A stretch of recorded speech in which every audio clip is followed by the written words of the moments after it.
Баткендин чеби болуп келген Достук айылы Тажикстан менен ар тараптан чектешкен аймактардын бири. Достук айылы тажик тараптын 2 жолку куралдуу кол салуусунан эң көп жабыр тартты. Сентябрь айында оор аскердик техникалар менен аткыланып, айылдагы бардык турак жай талкаланып, тонолуп өрттөлгөн. Бүгүнкү күндө элеtti калыбына келтирүү үчүн пландоо иштери жүргүзүлүп, жергиликтүүлөрдүн үйлөрүнүн пайдубалы тургузулууда.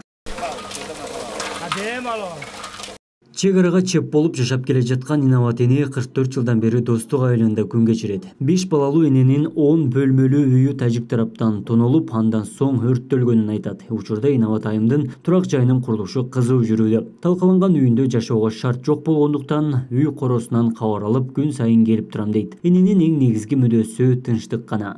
Толук күйгөн үйүбүз. Полный. Бул жакта 4 комнат үйүбүз бар эле, мына ортодо машина койчу гараж бар эле дагы. Үстүгө дагы балахана деп үй салган эдик. Онун жанында дагы 4 комнат үйүбүз бар эле. Почти бир 9-10 комнат эле үйүбүз күйүп кетти. Буягда бир улум жашачу, буягда өзүбүз жашачубуз. Ыйлагымда келген жок, дүйнөгө ичим ачышкан жок, кызым. Өзүбүз эсен калдык болдук деп эле былтыр күйгөндөрдү көргөнбүз да. Ошончо мына жаш солдаттар өтүп кетти. Шолорго ичибиз ачышты. Тургузуп беребиз деп өкмөткө рахмат, ушунчалык тургузуп беребиз деп аракет кылып ататтар. Билбесе мен дагы мына кооптуу десе дагы ойлонобуз. Достук айылында мамлекеттик шаар куруу долбоорлоо институту 50 үйдүн чиймесин даярдап, пайдубалын тургузууда. Жаңы турак жайлардын айрымдары бүтүп да калган. Мамлекеттик институт кыш мезгилиндеги суук түшкөнгө чейин үйлөрдү жана социалдык объектилердин бүткөрүүнүн үстүндө экенин билдирген. Биз иштеп чыккан башкы пландын негизинде бүгүнкү күндө үйлөрдүн пайдубалдары курулуп, өзүңүздөр көргөндөй башталып жатат.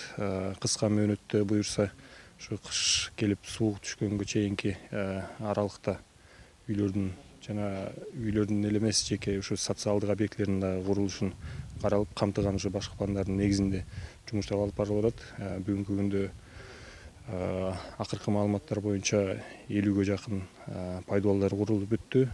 Достук айылынын жаңы курулушуна Өзбекстандан келген жумушчулар тартылган, элетке 60га жакын жеке турак жай салынышы пландалган. Сентябрь айындагы Тажикстандын куралдуу кол салуусунан кийин Баткен районунун Достук жана Капчагай айылдары толук бойдон жаңыдан курулаары пландалган. Министрлер кабинетинин башчысы Акылбек Жапаров Баткен облусуна болгон иш сапарында курулуштун жай жүрүшүн сынга алып, сапаттуу бүткөрүү талабын койгон.